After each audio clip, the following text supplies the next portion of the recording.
Hello, this is Gary Vasey with Commodity Technology Advisory, and we're bringing another edition of Leaders in CTRM Technology. Today I'm in London at Brady plc with Matt Bush, who is a Business Development Director. Matt, hello, how are you? Hi, Gary.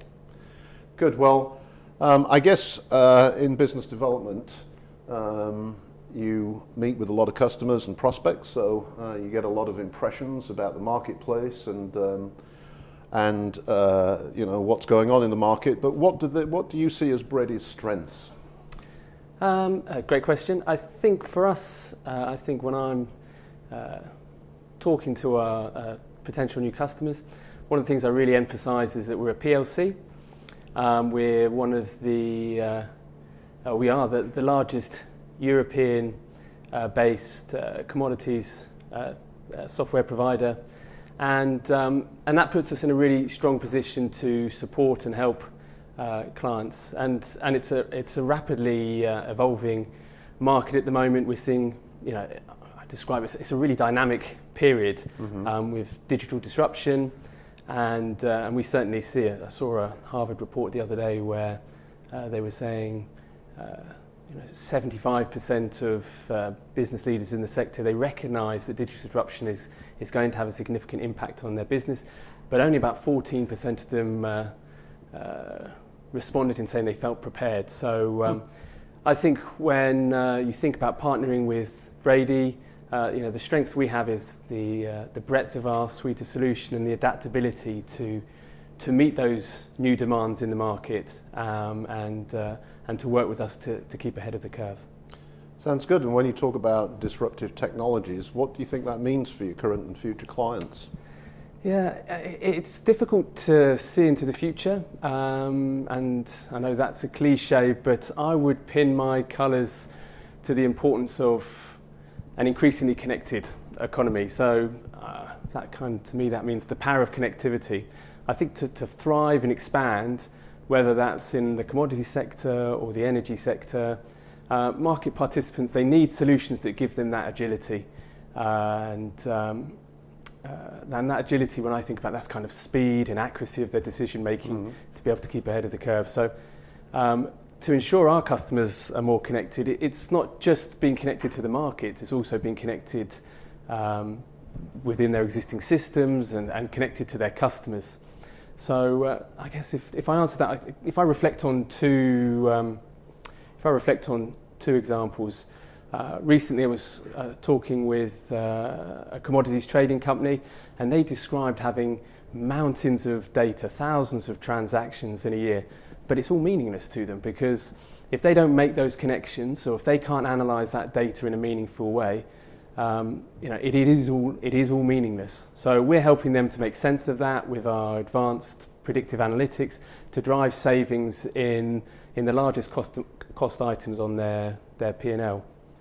In terms of the energy market, we're seeing an increasingly harmonised European market, and we've invested in our solutions to help companies simplify those multiple European energy markets and to ensure that they can manage their trading and their scheduling effectively and take advantage of those new opportunities in terms of cross-border trading in a market that's increasingly connected. Very good. And again, in your role working with customers and prospects, what makes for a good vendor-customer relationship? Fantastic question. Right. So, well, I think from the moment we start engaging with a company, we value the importance from that outset of building trust and investing what ultimately could be a long-term relationship for both parties. So generally we're working people with very complex businesses and complex needs. So I liken it to building a house. You need a blueprint. You don't just start building. You build a blueprint first. You invest time and resources to really understand that and put some plans together.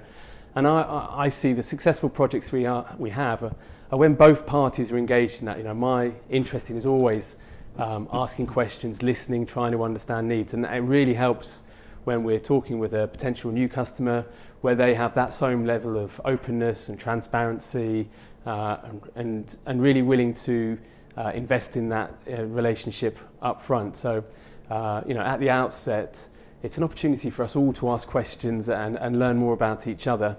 I gave up mind reading. I'm always curious to really try and understand, what it is that's needed and try and translate that for our team to really come up with the right solution. And I recognise also it's not just about functionality. When you get into that kind of client and vendor relationship, people aren't buying from us because they're after a set of programs or reports. People don't buy software for those needs. They invest in our system because they want to achieve something for the business. So it's really important to understand what those drivers are. So I guess when I think about what makes a successful relationship, I think about what's going to be the outcome in 12 months' time. And I want to be having that conversation a year down the track, looking back and saying, have we been successful? And actually, because we're having that conversation from the beginning, because we've set the sort of ground rules for what we both know and understand is going to be a successful project, there's no surprises when we get to the end around whether we've delivered and the success on that, because we're both judging it on a set of criteria that we've agreed from the outside. And I guess the other key thing we've done recently at Brady is to really underpin that initial engagement is to invest in a standard implementation methodology, and very creatively we've called that the Brady implementation methodology. But it does what it says on the tin. It follows sort of 3 pillars around efficiency, which is sort of project alignment and a standard toolkit, a robust a standard approach, reusable. We've proven it. We've taken the lessons learnt, and transparent. So being really clear on the deliverables, the expectations, and I think that those 2 elements together, they really recognise that then it's not just about great software. You combine that really fantastic initial engagement with, managing really closely and strongly engagement through the implementation, means that then when we go live with the software, all teams are on the same page, and really sets the foundation for a long and lasting successful client engagement. Okay, well, Matt, thank you very much. This is Gary Vasey with Commodity Technology Advisory. Been talking with Matt Bush of Brady. Thank you. Thank you.